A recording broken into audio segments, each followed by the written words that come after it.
जम्मू कश्मीर में कांग्रेस के नेता सैफुद्दीन सोज ने कश्मीर समस्या के लिए भारत को जिम्मेदार बताया। सैफुद्दीन सोज का यह बयान ऐसे समय पर आया है जब पाकिस्तान में भारतीय नौसेना के पूर्व अफसर कुलभूषण जाधव को अंतर्राष्ट्रीय कानूनों का उल्लंघन कर फांसी की सजा सुना दी गई है। सैफुद्दीन सोज दिल्ली में भारत पाक रिश्तों की बेहतरी पर हुए एक सेमिनार में बोल रहे थे और इसी सेमिनार के दौरान भारत में पाकिस्तान के उच्चायुक्त अब्दुल बासित और पाकिस्तान के पूर्व विदेश मंत्री खुर्शीद महमूद कसूरी भी शामिल हुए, लेकिन दोनों जाधव पर सवालों का जवाब देने से बचते नजर आए, जबकि कांग्रेस नेता मणिशंकर अय्यर दोनों पाकिस्तानी प्रतिनिधियों को कड़े सवालों से बचाते भी नजर आए। ऐसे में सवाल ये उठता है कि भारत में पाकिस्तान परस्त सोच रखने वालों को बर्दाश्त क्यों किया जा रहा है। जी न्यूज कुलभूषण जाधव से जुड़ी हर एक खबर पर तकनीकी विश्वसनीयता के साथ आप तक पुष्ट खबरें पहुंचा रहा है। जी न्यूज रिपोर्टर मौके पर मौजूद रहकर आप तक खबरें पहुंचा रहे हैं और इसीलिए आप इन खबरों पर यकीन कर सकते हैं। पूरे मामले को समझने के लिए ये रिपोर्ट देखिए। So you said Sama TV that he deserves to die. Kulbhushan Yadav deserves to die. Anything on Kulbhushan Yadav? आप मैंने जो कहना था कह दिया। Don't put words in my mouth, please. Don't put words in my mouth. आपने कुछ नहीं कहा sir. has been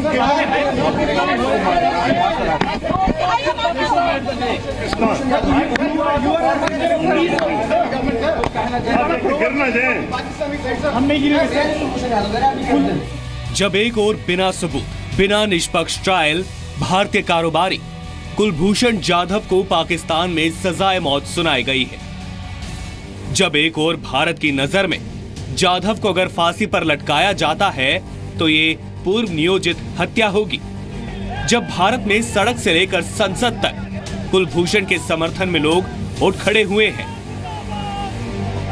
supreme court की अपील या अच्छा वकील खड़ा करना तो बहुत छोटी बात है, किसी ना किसी तरह से इस जाधव को बचाने का काम करें। चाहे इसके लिए जो भी करना पड़े भारत सरकार वह करेगी और कुलभूषण जाधव के साथ न्याय होगा। तब भारत में चंद लोग इम्प्रूविंग इंडो पाक रिलेशंस का ढोंग रच रहे हैं। ये देखिए हिंदुस्तान के गद्दार लोग, ये कश्मीर में निकालते लोगों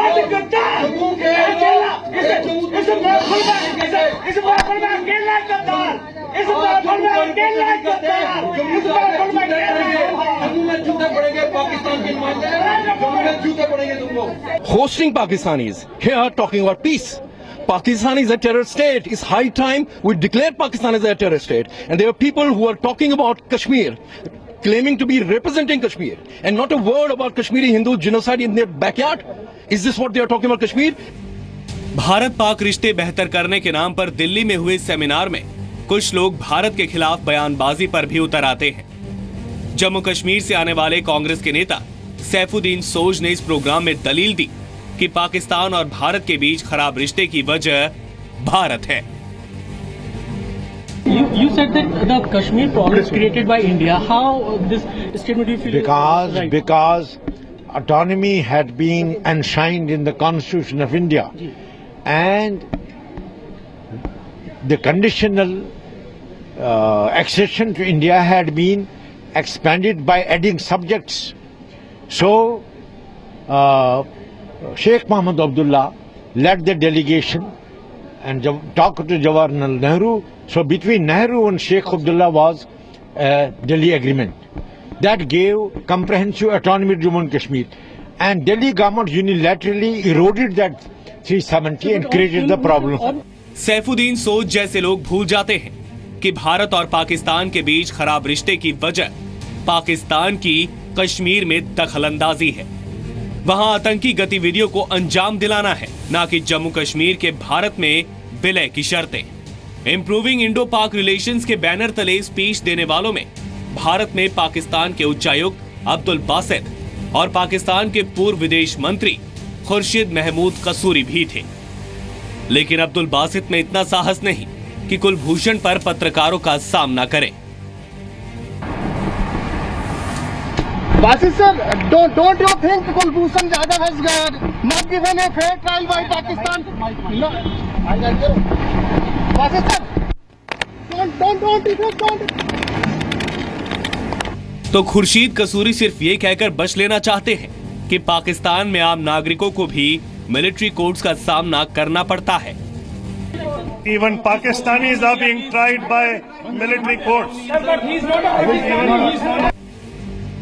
एक और भारत से रिश्ते बेहतर करने के नाम पर हुए सेमिनार में पाकिस्तान के लोग आतंक, अन्याय और झूठ के पाकिस्तान के एजेंडे को नजरअंदाज करते हैं, तो दूसरी ओर सेमिनार में मौजूद रहे कांग्रेस नेता मणिशंकर अय्यर को पाकिस्तान के प्रतिनिधियों से पूछे गए कड़े सवालों पर भी आपत्ति होती है।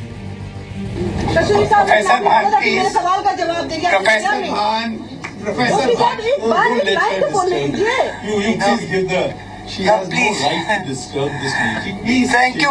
Thank you, Mr. Shah. But I feel privileged to. ठीक है, आप उनसे बाद में पूछिए। तो उधर इम्प्रूविंग इंडो पाक रिलेशंस का दम भरने वालों में नेशनल कॉन्फ्रेंस नेता मुस्तफा कमाल को जाधव की फांसी की सजा पाकिस्तान का अंदरूनी मामला लगता है। पाकिस्तान के पास भी कानून है, वहाँ भी फौजी अदालतें हैं, वहाँ भी सुप्रीम कोर्ट है, वहाँ भी सदर है, और साफ कर दिया उन्होंने कि इसको एक सज़ा मिली है मिलिट्री कोर्ट से, जो माजी में भी इस किस्म के मुजरिमों को मिलती आई है। उसके बाद भी इसकी अपील सुप्रीम कोर्ट में जाएगी पाकिस्तान के, और वहाँ से अगर ज़रूरत पड़ी तो सदर पाकिस्तान के पास भी जा सकती है। ये अमल है, कानूनी अमल पाकिस्तान का, इस पे उंगलियां उठाना मुनासिब नहीं है हिंदुस्तान का, जो सबसे बड़ी जमहूरियत है। किसी पड़ोसी से अमन की आशा सकारात्मक होती है, लेकिन पीठ में छुरा घोंपने वालों से तो गले नहीं मिला जा सकता। क्या भारत अपनी अखंडता, शांति और खुद से हुए धोखे की कीमत पर पाकिस्तान से रिश्ते सुधारे? कुलभूषण जाधव को बलूचिस्तान में जासूसी का कसूरवार ठहराया गया है, लेकिन जिस तरह उसके खिलाफ एक भी विश्वसनीय सबूत नहीं पेश किया गया है और निष्पक्ष ट्रायल नहीं हुआ है, क्या इसे बलूचिस्तान पर जुल्म और कश्मीर में अशांति की साजिश से ध्यान भटकाने का प्लान नहीं कहा जाना चाहिए?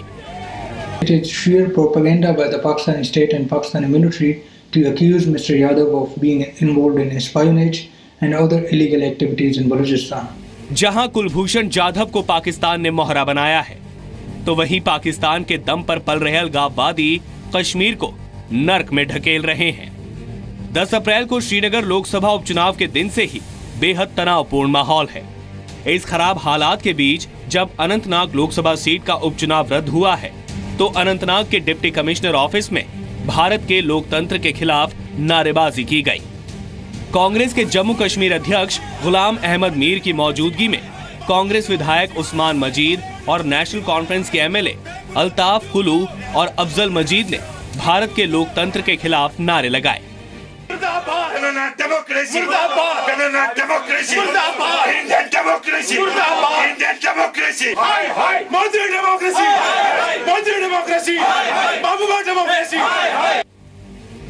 पाकिस्तान से ऑक्सीजन पाकर भारत विरोधी बातें करने वाले लोग या पाकिस्तान की करतूतों पर चुप्पी साधने वाले लोग आखिर कब तक बर्दाश्त किए जाते रहेंगे? ब्यूरो रिपोर्ट, जी मीडिया।